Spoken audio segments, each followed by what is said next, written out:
अभी मैं बस पढ़ना चाहता हूँ, अभी हम बस नाचना चाहते हैं, अभी वह बस टीवी देखना चाहता है और अभी मैं बस वहाँ जाना चाहता हूँ। So welcome back to my English class guys. और आज की इस क्लास में हम इस तरह के वाक्य को इतनी आसानी से सीखेंगे इंग्लिश फार्मूले के माध्यम से कि आप सभी को ऐसे वाक्य को इंग्लिश में बोलना आसान हो जाएगा। तो ये वाक्य कहते क्या है? ये वाक्य कहते हैं कि अभी बस कर्ता को कोई काम करना चाहता है, अभी कर्ता बस किसी काम को करना चाहता है, उसकी इच्छा है। और इतनी आसानी से सीखेंगे कि इस तरह के वाक्य को आप आसानी से बनाना और बोलना सीख जाओगे। और हाँ गाइज, मैंने ऐसे ही 300 इंग्लिश सेंटेंस फार्मूला भी तैयार किया है, जिसके आधार पर आप आसानी से ऐसे 300 वाक्यों की इंग्लिश सीख सकते हो फार्मूले के माध्यम से, और आप रोजाना बोलना शुरू कर सकते हो। हर फार्मूले के साथ में आपको एग्जाम्पल के साथ समझाया गया है। मात्र 150 रुपीज़ प्राइस है और इस नंबर पे आप मुझे कांटेक्ट करके खरीद सकते हो। सो अब सीख लेते हैं कि इस तरह के वाक्य को हम इंग्लिश में कैसे बनाते हैं और कैसे बोलते हैं। तो सबसे पहले हमें समझ लेना होगा फॉर्मूले को, कि वो कौन सा फॉर्मूला है जिसके आधार पर हम इस तरह के वाक्य को इंग्लिश में बनाकर बोलते हैं। तो सबसे पहले हमें लिखना होता है राइट नाउ। राइट नाउ का ही मतलब होता है अभी। राइट नाउ का ही मतलब होता है कि अभी। राइट नाउ यानी अभी। राइट नाउ कॉमन रहेगा, सेम रहेगा, क्योंकि उसी का मतलब होता है अभी।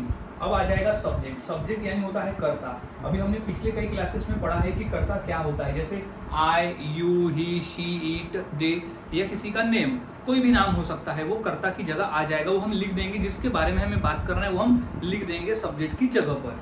फिर जस्ट वांट और जस्ट वांट्स टू। अब जस्ट वांट किसके साथ लगाना है और जस्ट वांट्स टू किसके साथ लगाना है, ये हम फॉर्मूले के हिसाब से जब वाक्य को बनाएंगे तब हमें समझ में आ जाएगा। क्योंकि हर किसी सब्जेक्ट के साथ में हम सेम नहीं लगाते। किसी के साथ हम जस्ट वांट टू लगाएंगे और किसी सब्जेक्ट के साथ हम जस्ट वांट्स टू लगाते हैं। अब प्लस V1 यानी क्रिया। अब वो कौन सी क्रिया है जिसे कर्ता बस करना चाहता है, वो क्रिया में लिख देंगे। क्रिया जो है सिचुएशन के हिसाब से रहेगी, जैसे वह खेलना चाहता है तो खेलना लिख देंगे, वह पढ़ना चाहता है तो पढ़ना लिख देंगे। कोई भी क्रिया वो कोई करना चाहता है तो वो हम लिख देंगे, प्लस ऑब्जेक्ट बचा हुआ भाग। अब हमने कंप्लीट समझ लिया। अब हम फॉर्मूले के आधार पर वाक्य को इंग्लिश में बनाना सीखते हैं।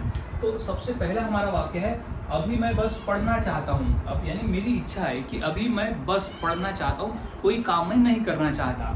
तो इसकी इंग्लिश क्या हो जाएगी? अभी के लिए हो जाएगा राइट नाउ। तो सबसे पहले हम यहाँ लिख देंगे राइट नाउ। राइट नाउ यानी अभी, राइट नाउ। अब क्या है? मैं बस पढ़ना चाहता हूँ, तो राइट नाउ आई यानी मैं। अब जस्ट वांट टू, आई के साथ हम लगाते हैं just want to. I just want to. यहाँ पर जो just want to, just wants to, ये भी कॉमन रहेंगे हर इंग्लिश के वाक्य में। तो right now I just want to, क्या करना चाहता हूँ? पढ़ना चाहता हूँ, तो रीड।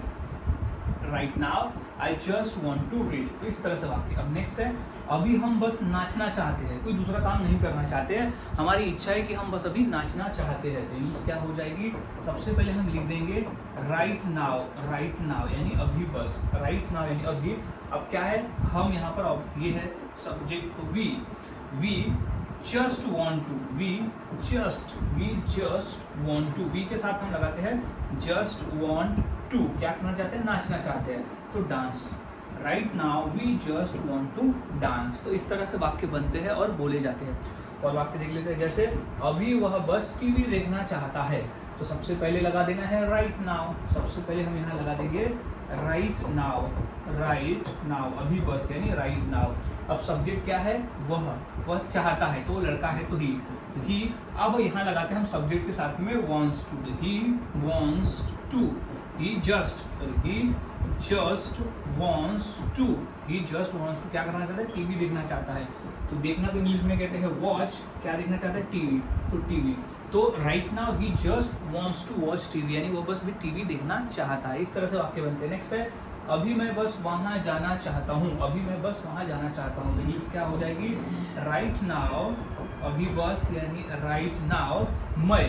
तो आई जस्ट वांट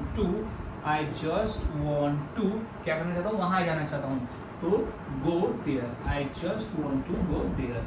तो गाइस इस तरह से वाक्य बनते हैं और बोले जाते हैं। बहुत आसान है, फॉर्मूले को याद में रखें और प्रैक्टिस करें। जितना प्रैक्टिस करोगे उतना आसान है और उतनी ही आसानी से बनाकर इसे बोल लेते हो। कुछ और वाक्य, अभी हम बस सीखना चाहते हैं। तो अभी के लिए बस आ जाएगा राइट नाउ। तो सबसे पहले यहाँ लिख देंगे हम राइट नाउ। राइट नाउ यानी अभी बस। तो राइट नाउ। अब हम की इंग्लिश आ जाएगी we just want to, we just want to, अभी बस यानी वी जस्ट वॉन्ट टू सीखना चाहते हैं, तो लर्न। अब यहाँ हम ऐसा कह सकते हैं कि अभी बस मैं या अभी बस हम इंग्लिश सीखना चाहते हैं, तो right now we just want to learn English, इस तरह से। नेक्स्ट है अभी वे बस चाय पीना चाहते हैं, तो क्या हो जाएगी English, right now, right now वे यानी दे, तो right now they just want to, right now they just want to drink यानी अगर पीना, ड्रिंक टी यानी चाय पीना चाहते हैं, तो right now they just want to drink tea. इस तरह से गाइस वाक्य बनते हैं और बोले जाते हैं। काफ़ी आसान है, फॉर्मूले को याद में रखना है और प्रैक्टिस करते रहना है। जितना अधिक प्रैक्टिस करोगे उतना आसान है और उतना ही आसानी से आप बनाकर इसे बोल लेते हो। तो अब इसी फॉर्मूले के आधार पर 2 वाक्य देता हूँ। जैसे अभी हम बस सोना चाहते हैं और अभी तुम बस पढ़ना चाहते हो, तो ये 2 वाक्य की इंग्लिश क्या होगी इस फॉर्मूले के आधार पर मुझे कमेंट सेक्शन में ज़रूर बताएं। और प्रैक्टिस करते रहे, जितना अधिक प्रैक्टिस करोगे उतना आसान है और उतने ही आसानी से वाक्य को बनाकर बोल सकते हो। सो मिलता हूँ ऐसे ही और नए फॉर्मूले के साथ अगली वीडियो में। तब तक के लिए चैनल के साथ बने रहे, वीडियोस को देखते रहे और इसी तरह से रोजाना सीखते रहे।